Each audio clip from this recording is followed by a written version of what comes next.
우리 마태복음 5장 3절로 10절까지가 팔복에 관한 성경 말씀인데, 우리 지금 예수님께서 하신 말씀인데, 다 결론을 보면 심령이 가난한 자는 우리의 어떤 상태를 말하는 것이고, 애통하는 자도 마찬가지 우리의 상태를 말하는 것이고, 온유한 자도 우리의 성품과 상태를 말하는 것입니다. 그런데 모든 게 다 보니까 어떻게 해요? 뭐하고 연관이 되어 있어요? 하나님. 그렇죠. 하나님이시죠. 하나님 연관이 되는데, 그 하나님의 계시는 어디예요? 천국. 천국. 그러니까 우리가 지금 이 모든 말씀의 서두에 나왔던 것은 우리 인간이 행해야 할 어떤 그런 마음가짐이라든가 그런 어떤 행위를 말하는 것이고, 그 다음에 결론적인 것은 뭐예요? 전부 다 천국이다. 천국. 천국을 소유하게 된다는 것이죠. 오늘 말씀도 마찬가지로 화평케 하는 자는 복이 있는데, 그 화평의 복이 뭐예요? 하나님의 아들이라 일컬음을 받을 것이다. 하나님의 아들. 그럼 하나님의 아들은 원래 우리가 독생자 예수 그리스도만 이야기라고 했는데, 우리가 화평케 하는 그런 자리에 들어가거나 그렇게 하는 사람은 어떻게 해요? 다 하나님의 아들이라고 부름을 받을 것이라는 것이에요. 그러니까 결국 하나님의 아들들은 어디에 살아야 돼요? 다? 천국에 살죠. 천국. 그러니까 지금 모든 이 팔복의 그 결론은 뭐냐면 결국은 천국이라는 거예요. 천국. 다음 이제 8번째 복을 또 나중에 보겠지만, 의를 위하여 박해를 받는 자는 복이 있나니 어디가 누가 그들의 것이라고, 어디가 그들의 것이라고? 천국이 그들의 것이라고. 심령이 가난한 자도 천국이 그들의 것이고, 의를 위하여 핍박받는 자, 그러니까 박해를 받는 자는 천국이 그들의 것이다. 그러니까 이 땅에 살면서 이 팔복의 이 마음가짐과 행위를 한다고 하면 모두 다 우리는 이 팔복을 근거로 천국을 갈 수 있다는 거예요. 여러분, 교회가 뭡니까? 교회. 교회는 가르칠 교자에다가 모일 회자입니다. 그러니까 가르침을 받는 모임. 교회. 우리가 교회입니다. 혼자 있을 때는 성도인데 두 이상 모이면 교회가 되는 것이죠. 우리가 교회예요, 지금. 그래서 예배당과 교회를 정확하게 이야기하지 않고 이 건물을 교회라고 말하는 사람들도 있어요. 그것이 잘못된 것이라는 이야기죠. 모일회, 그러니까 성도들이 모이는 곳이 바로 교회입니다. 아멘. 그리고 그 모인 곳에서 예배를 드릴 때 그곳이 뭐예요? 예배당. 예배당이라고 그러시죠. 교회라는 것은 성도들이 모인 공동체를 교회라고 말합니다. 공동체를. 그런데 많은 서로 다른 사람들이 오직 한 가지 하나님을 믿는 믿음을 가진 사람들이 모여서 많은 지체들이 각자에게 주어진 사역을 감당하고 하나님께 영광을 올리기 위해서 모인 공동체가 교회라는 것이죠. 그런데 이 교회 안에서 사역을 하고 일을 하다 보면 서로 어떻게 해요? 의견이 맞지 않을 때가 있어요. 의견이. 그러니까 내 생각하고 저 성도님 생각하고 맞지 않을 때가 굉장히 많다는 것이죠. 그래서 원래 교회는 하나님이 누구시다 그랬죠? 하나님은 사랑이시다 그랬거든요. 하나님을 아는 자들이 모인 곳이 교회인데, 하나님을 아는 자가 하나님을 어떤 분으로 알고 있어요? 사랑이라고 알고 있단 말이죠. 서로 사랑해야 할 그런 공동체 안에서 서로 간에 반목을 하게 되고 다투게 되고, 심지어는 나중에 원수지간이 되어버립니다. 원수지간이. 그게 하나님 원하시는 그런 교회 모임이 아니에요. 근데 교회 안에서 원수가 되는 사람들이 가끔 있으면 우리는 보게 되고, 저도 실제로 경험을 했습니다. 이처럼 아무것도 아니에요. 아무것도 아닌데 시기하게 되고 미워하게 되고, 또 결국은 원수보다 더한 미움을 가지고 서로를 쳐다보지도 말하지도 않게 되는 것을 저는 경험을 했고, 우리도 많이 보아왔다는 것이죠. 교회에서는 절대 이런 모습이 있어서는 안 됩니다. 이런 모습은 결코 주님이 원하시는 모습이 아니라는 것이죠. 영락교회 창시했던 개척을 했던 황경직 목사님이라고 계십니다. 그분 돌아가셨어요. 근데 그분은 무소유를 실천하셨던 분이에요. 실질상으로. 그분 앞으로 토지라든가 그다음에 뭐 저금 통장이라든가 이게 아무것도 없었습니다. 모든 걸 다 교회에다 내려놓고 조용히 교회에서 멀리 떨어진 산속에 들어가가지고 거기서 돌아가셨던 거예요. 근데 그분이 심으로 할 때 영락교회에서 실제로 일어난 일이에요. 영락교회 여러분 잘 아시죠? 영락교회는 우리나라에 아마 굉장히 그 기둥과 같은 큰 교회입니다. 우리 교단 특히. 그런 그 교회에서 아동부와 청소년부가 재정 문제로 서로 다투게 된 거예요. 그러니까 이제 아동부를 섬기는 청년들 그리고 청소년부를 섬기는 청년들이 있었는데 이 청년들이 서로 간에 재정을 가지고 이제 좀 더 재정을 가지고 끌고 오다 보니까 그것 때문에 뭐 네가 해야지 왜 우리가 해야 돼 이런 식으로 이제 안에서 반목이 일어난 거예요 서로 간에. 그래가지고 이게 싸움이 돼가지고 청년들이 이제 혈기가 있다 보니까 막 자기들끼리 이제 몸싸움도 하고 막 서로 욕을 하고 막 이렇게 된 거예요. 교회 안에서. 영락교회 안에서. 그러니까 한경직 목사님이 가다가 그걸 보게 된 거예요. 보게 된 거예요. 얼마나 마음이 아프겠어요. 세상에 교회 안에서 이런 일이 일어날 수가 있다니. 그래서 어떻게 했어요?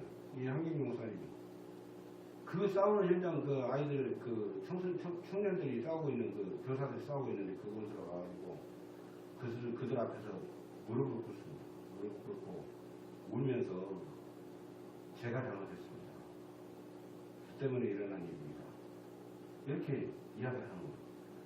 참 존경받는 그 목사님이 담임 목사님이 그 광경을 보고 와가지고 자기가 잘못했다고 이야기를 하니까 청년들이 얼마나 교사들이 얼마나 당황했겠어요.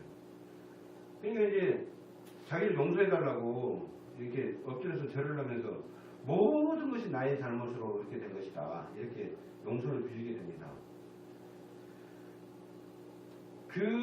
이 한경직 목사님이 그들에게 다시 말하는 게 뭐냐면 나의 부족한 소치로 이런 결과를 나왔다. 이런 결과가.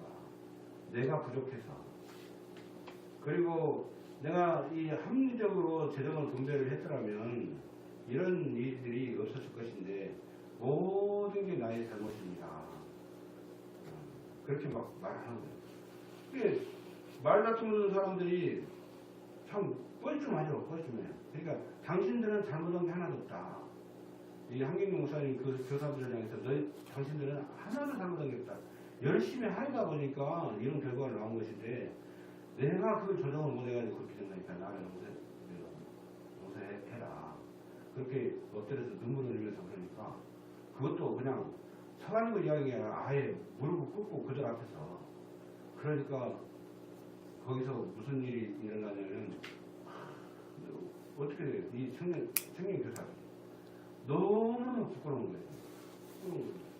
세상에 저 연로하신 저 목사님이 무릎을 꿇고 우리 앞에 엎드려가지고 자기가 잘못했다고 당신들 하나도 잘못한 게 없다 이렇게 이야기를 하니까 이 사람들이 부끄러운 거예요. 그러고 나서 서로 간에 아무것도 아니에요. 그냥 말로 끝나면 끝나요. 아까도 처음에 서두로 얘기했지만 아무것도 아니에요. 그냥 서로 오해일 뿐이에요. 이야기하면 끝이에요. 그냥 왜 이것까지 우리가 싸웠지 이렇게 해야지 나올 정도로 아무것도 아니에요.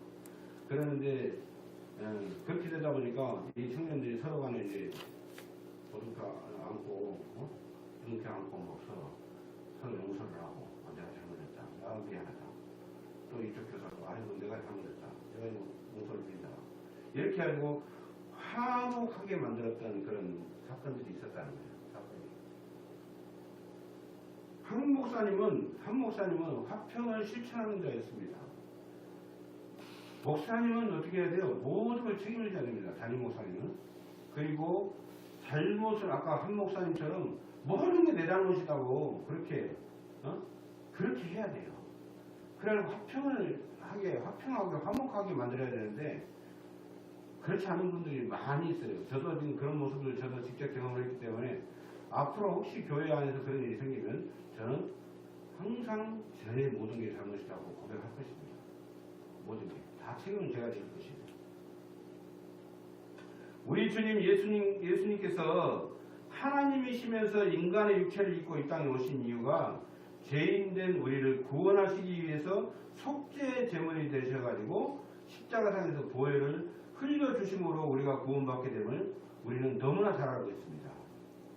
그렇죠. 속죄의 제물이 돼서 그 속죄의 제물이 됐다 하면 하나님의 형상대로 창조된 우리가 하나님을 배신하고 어떻게 해요? 우리의 영적 해방꾼인 그 사탄의 종노릇을 하여서 로마서 5장 10절 말씀처럼 하나님과 원수가 되어버린 사람들이란 말이죠. 하나님과 원수가 되어버린 사람들을 향한 하나님의 진노가 극에 달할 때에 하나님의 하나밖에 없는 독생자 예수께서 멸망으로 가며 하나님의 진노의 대상이 된 인간과 하나님 사이에 뭐가 되셨어요? 희생, 응? 화목점. 화목점이 된 거예요. 그래서 하나님과의 관계에서 화평하게 만든 것입니다.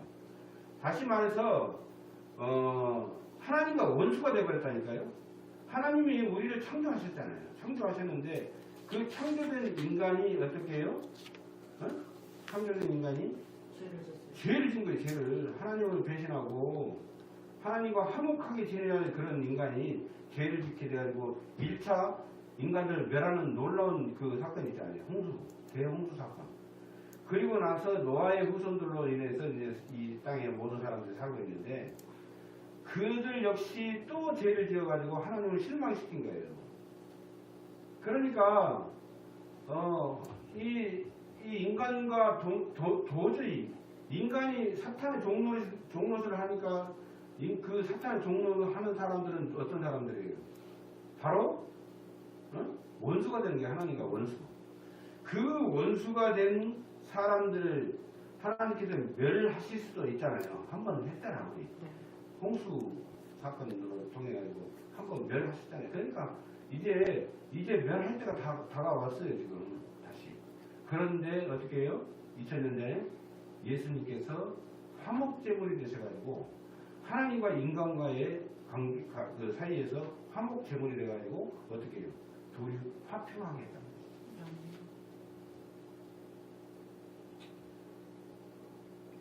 고린도후서 5장 18절 19절 한번 찾아보겠습니다. 고린도후서 5장 18절 19절. 고린도후서 18절 19절. 고린도후서 5장 18절 19절.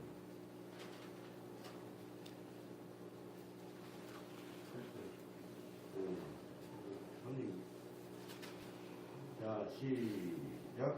모든 것이 하나님께로서 나서 그가 그리스도로 말미암아 우리를 자기와 화목하게 하시고 또 우리에게 화목하게 하는 직분을 주셨으니 곧 하나님께서 그리스도 안에 계시사 세상의 자기와 화목하게 하시며 그들의 죄를 그들에게 돌리지 아니하시고 화목하게 하는 말씀을 우리에게 부탁하셨느니라. 아멘. 그러니까 이 말씀대로 모든 것이 하나님께로부터 났는데 그리스도로 말미암아 하나님께서 그리스도로 말미암아 우리를 하나님과 자기와 하나님과 화목하게 하셨다는 거죠. 그리고 우리에게 화목하게 살아라고 직분을 주셨다는 거죠. 직분. 그러니까 우리가 지금 집사 직분을 받고 권사 직분을 받고 그 다음에 목사 직분을 받는 거 이 직분은 그냥 권세 있는 어떤 권한을 주는 게 아니라 뭐라고요? 화목하게 살라고 직분을 주셨다니까요. 그러니까 이런 직분을 갖고 있는 사람은 항상 화목하게 해야 돼요. 모든 사람과. 그렇죠? 네. 그러니까 이 말씀대로 그런 예수님을 본받아서 앞서서 말씀드린 한경진 목사님은 바로 예수 그리스도의 화평의 실천을 행하였던 성직자였다는 것이죠. 우리도 한 목사님을 본받아서 예수님처럼 세상 사람들과 크리스찬, 그러니까 세상 사람들과 크리스찬 관계 그 사이에서 화목하게 해야 돼요. 우리가. 그러니까 세상 사람들과 다투서는 안 돼요. 크리스찬들은 세상 사람들과 싸워서는 안 됩니다. 그래서 교회 안에 있는 그 어려운 문제들을 세상 법으로 해결하려고 해서는 안 됩니다. 크리스천과 크리스천끼리 또 세상 법으로 해가지고 서로 싸우는 경우가 있죠. 지금 있잖아요. 교회를 무너뜨려버리는 경우도 있어요. 그러니까 이게 뭐냐면 이 크리스찬들은 세상 사람들과 싸워서도 안 되고 크리스찬 안에 있는 사람들은 우리가 뭐예요? 아까 방금 직분 받은 게 뭐라고? 화목하게 하기 위해서 우리가 직분을 받았단 말이에요. 그러니까 교회 안에서도 크리스찬끼리 화목하게 해야 되고 세상 사람들과 사이에서도 대적해서는 안 돼요. 세상 사람들은 싸워서는 안 돼요. 그래서 제가 처음에 와가지고 개척을 했을 때 싸우자고 달라들었다니까. 그러면 옛날 같으면 저도 한 소리 했지. 발끈할 수 있는 상황이었어. 발끈했어요, 사실은. 그런데 얼른 마음속으로 다시 다잡아먹고 어떻게 했어요? 말씀을 조심히 했지. 옛날 같으면 막 나도 쌍시어도 들어가죠. 쌍시어. 이쁜 문자 써가면서. 그런데 싸우면 안 된다는 걸 알기 때문에. 그럼 왜 우리가 자녀들이 혹시나 그럴 생각을 할 수도 있는데 왜 아버지는 저렇게 맨날 욕하는데 저러고 가만히 계시냐 이렇게 할 수도 있어요. 그런데 그게 바로 하나님이 원하시는 방법이에요.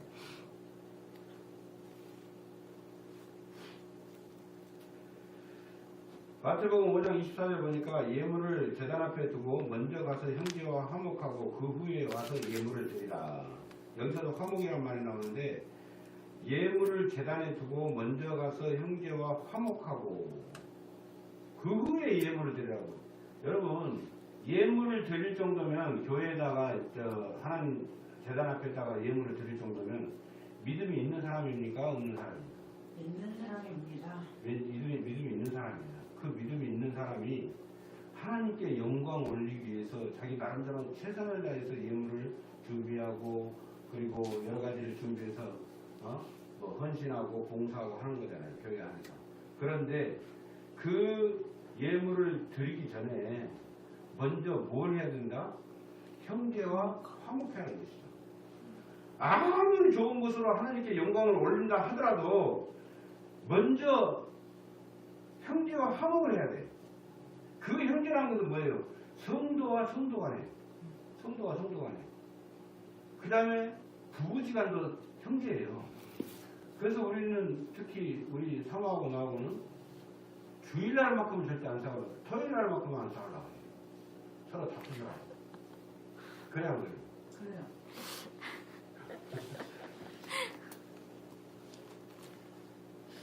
다툴 일이 많죠. 많은데 그 다툼을 어떻게 해요? 다 주중에 다 다퉈야 돼. 그리고 토요일날만큼은 서로 안 다투고 왜냐하면 토요일날 저녁에 서로 다투고 다음날 주일날 예배 들어가면 방금 우리 오늘 마태복음 5장 24절 말씀대로 서로 화목하고 난 다음에 예배를 드리러 와야 되는데 화목하지 않는 상태에서 예배를 드리면 하나님 받으신다 안 받으신다? 안 받으신다는 거예요. 그러면 쓸데없는 참 속된 말로 공연들이에요. 공연. 그러니까 그래서 성도와 성도 간에도 서로 화목해야 돼. 먼저 화해를 하고 교회 제단 앞으로 나가야 되고 부부지간에도 서로 화목해야 돼. 그리고 교회 앞으로 나가야 돼. 가족 간에 그리고 형제 간에 그리고 이웃과 이웃 관계 먼저 화친하고 난 다음에 주님 앞에 좋은 것으로 헌신하고 영광을 올리라는 말씀이에요. 아멘. 이번에 아버지 추도 예배 때문에 시골 내려갔다 왔잖아요. 그런데 참 형제들이 서로 화목해가지고 지내니까 얼마나 좋은지 몰라요. 좋아요. 서로 간에 형제들 사이에서 밥 먹게 되는 이유가 가장 큰 이유가 뭔지 알아요? 뭔가 욕심을 좀 더 내는 경우가 있어요. 욕심 때문에 형제가 형제 간에 서로 싸우고 다투고 막 이런 거예요. 아무것도 아닌데. 나는 욕심이 많은 사람인데 참 그래도 욕심을 버리고 형제 간에 그냥 화목을 시켰어요. 화목. 그러다 보니까 모든 사람 우리 형제간에 얼마나 화목해. 서로 보니까 서로 반갑고 자녀들도. 그러니까 예수를 믿는 사람들은 직분을 받은 사람들이나 예수를 믿는 사람은 어떻게 해야 된다? 화목해야 된다. 화목. 화친을 해야 된다. 어디를 가나. 어떤 사람이 오면은 그 자리에 어떤 사람이 그 자리에 오면은 싸움이 일으키는 사람이 있어요. 싸움을. 근데 어떤 사람이 딱 나타나면 그냥 분위기가 좋아지는 사람이 있어요. 참 특이해요. 제 친구들 관계에서도 친구들이 서로 다투고 있다가도 내가 나타나면 분위기가 좋아져요. 그런 경우가 많이 경험했어요. 그러니까 나중에 어떻게 되냐면 뭐 문제가 생기고 친구 간의 관계 형성이 좀 문제가 있으면 나를 찾아요. 네? 네? 하은이가 아빠를 닮았네요. 그래요. 그렇게 해야 돼. 그렇게. 만약에 그렇게 하지 못한다면 하나님께 영광 올리기 위한 어떤 것도 하나님이 받으시지 않은 거예요. 크리스찬들은 특히 이걸 의심해야 됩니다. 이처럼 이 화평케 하는 자가 되기 위해서 필요한 조건들이 있어요. 요소들이 있는데 첫 번째는 말과 심령이 온유와 겸손으로 무장을 해야 된다는 거죠. 말을 온유하게 해야 돼요. 그리고 겸손하게 해야 돼요. 말. 그리고 이 마음이 악한 사람은 말도 어떻게 해요? 악하게 독하게 나와요. 말이. 그러니까 우리 예수를 믿는 사람들 특히 합친을 저당해야 되고 화평케 하는 그런 사람이 되려고 하면 첫 번째는 뭐예요? 말과 심령이 온유와 겸손으로 무장을 해야 된다는 것이죠. 교만이 사람을 분노하게 한다는 거예요. 응? 교만이. 맞는 말이죠. 교만이 사람을 분노하게 합니다. 교만한 사람을 만나게 되면 왠지 내 마음속에서 거부 반응이 일어나요. 그래서 옛날 저의 성품은 뭐라고 했냐면 강한 사람에게는 강하고 약한 사람에게는 약하다. 그러니까 제 앞에서 좀 강한 척하고 교만한 척하면 저는 그 사람을 가만 놔두지 않습니다. 그냥 막 더 내가 더 강해가지고 더 교만하고. 근데 힘이 없고 약한 사람들은 제가 더 겸손합니다. 그 강한 사람은 강하고 약한 사람은 좀 약하다. 이런 성품을 제가 그렇게 이야기 드렸습니다. 교만은 사람을 분노케 한다는 것이죠. 우리는 별거 아닌 일에 당면하더라도 그 상대방이 교만하고 뻔뻔한 태도로 우리를 대할 때는 그로 인해서 화가 나는 일을 마주한 적이 있을 것이라는 것이죠. 그죠? 네. 별거 아닌 일에 당면했을 때 그 상대방이 교만하고 뻔뻔하면 나는 그 상대방의 그 교만과 뻔뻔함 때문에 화가 날 때가 있다는 거예요. 그렇죠? 근데 그렇지만 겸손하고 온유한 성품과 그 태도는 화가 난 사람도 누그러뜨리는 화평의 작은 조각이 된다는 것이죠. 부부싸움을 했어, 우리가. 근데 누군가가 내가 먼저 잘못했어, 미안해요. 이러면 싸움이 됩니까? 안 됩니까? 안 돼요. 안 되죠. 그러니까. 그래서 내가 항상 제가 먼저 미안하다고. 먼저 미안하다고 그러잖아요. 항상. 그러니까 그렇게 겸손하면 분쟁이 없다는 거예요. 겸손하면. 분쟁이 없습니다. 아무리 날카로운 말과 분노의 마음으로 공격하려 해도 겸손으로 무장한 상대에게는 힘을 잃게 되겠다. 누가 글을 썼는지 참 잘 썼어요. 온유는 부동의 힘이 있습니다. 온유, 부동의 힘. 나를 뒤흔들고 무너뜨리려는 강한 방해에도 온유로 무장한 사람은 흔들림 없이 자신의 삶을 살게끔 한다는 것입니다. 상대방의 마음에도 이 겸손과 온유의 힘은 이 힘이 작용해가지고 자신을 돌아보게 하고 그로 인해서 진정한 화평을 이룬다는 것입니다. 그렇죠. 와. 두 번째는 뭐예요? 정의로가 있습니다. 정의. 그러니까 이 화평하는데 정의롭지 않으면 그건 화평이 아니에요. 정의로가 있어요. 오늘 보니까 화평의 사전적 의미가 뭐냐면 편안하고 화가 없이 화목하다 이거예요. 평안하고 화목하려면 일단 거짓이 없어야 되는데 그러기 위해서는 정의로워야 된다는 거죠. 가짜로 화평 조장을 하면 그 나중에 다 속된 말로 드러나게 됩니다. 드러나게 되어 있으면 오히려 처음 것보다 더 큰 소용돌이 속으로 들어가게 된다. 그러니까 아예 처음부터 일단 거짓이 없어야 된다. 화평하게 하는 사람은. 그리고 정의로워야 된다.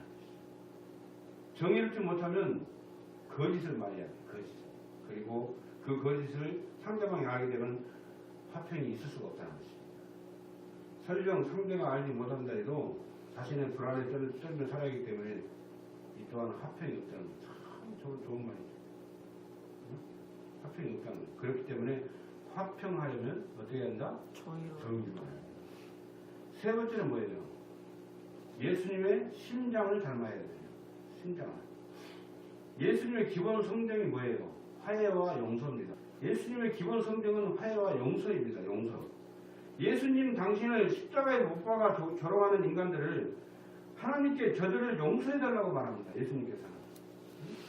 하나님, 나를 십자가에 못 박혀가지고 막 피를 흘리게 하고 이렇게 고통스럽게 하는데, 예수님께서 십자가에 달려서 하시는 말씀이 뭐예요? 저들이 하는 일을 저들이 모릅니다. 저들을 용서해 주세요. 이렇게 말하는 것이죠. 우리 인간을 얼마나 사랑하셨으면 화해와 용서 그리고 사랑을 실천하시는 거죠. 자기가 죽어가면서 하나님과 사이에서 화목제물이 되시면서 그 인간들을 사랑해가지고 그 인간들을 구원시키기 위해서 우리를 너무너무 사랑했기 때문에 십자가의 못을 박힘으로 우리 죄를 사하셨다는 것입니다. 주의 크신 사랑 안에 거하는 우리도 하나님 예수님을 닮아서 서로 사랑해야 됩니다. 우리가 서로 사랑할 때 비로소 진정한 화평을 누릴 수가 있습니다. 자, 그러면 이렇게 화평케 하는 자가 복을 받는데 그 복이 뭐라고 그랬죠? 하나님의 아들이라. 하나님의 아들이라 일컬음을 받을 것이다 그랬죠. 그러니까 하나님의 아들이라 그러면 예수님을 믿는 사람들을 믿지 않는 사람들 하나님의 아들들이라고 합니까? 아니죠. 역시 하나님의 아들들이라고 하면 예수님을 믿는 사람들을 향해서 하나님의 아들들이라고 일컫는다 이거죠. 역시 교회 다니는 사람은 틀리구나. 역시 하나님을 믿는 사람은 틀리구나. 역시 예수님을 믿는 사람은 틀리네. 아, 저 사람들은 진짜 하나님의 사람들이다. 이렇게 일컬음을 받는 거예요. 하나님의 아들이 되면 뭐가 있어요? 하나님의 아들이 되면 천국을 상속자가 된다니까요. 상속자. 아들이라 하면 뭐예요? 아들. 아들이 아닌 사람들에게 상속을 합니까? 아니에요. 그렇기 때문에 하나님의 아들이라고 일컬음을 받는 것은 뭐예요? 천국을 상속으로 받게 되는 사람 아들이 된다는 것이죠. 하나님의 아들이라고 일컬음을 받는다. 역시 교회 다니는 사람은 틀리구나. 정말 하나님 믿는 사람은 틀리구나. 진짜 저 사람이 진짜 하나님을 믿는 사람이지. 교회 다니는 사람이지. 이렇게 일컬음을 받게 되는데 그 사람에게는 뭐예요? 천국이 상속 재산으로 물려줍니다. 그래서 우리는 언제나 어떻게 해야 돼요? 화평케 해야 된다. 화평케. 하나님으로부터 아들이라고 인정을 받으려고 하면 화평케 하는 사람들이 되어야 됩니다. 사랑하는 여러분, 오늘 말씀대로 화평을 언제나 내가 하는 것마다 화평케 되는 일들이 일어나기를 주 예수 그리스도 이름으로 축원합니다. 아멘. 기도하겠습니다.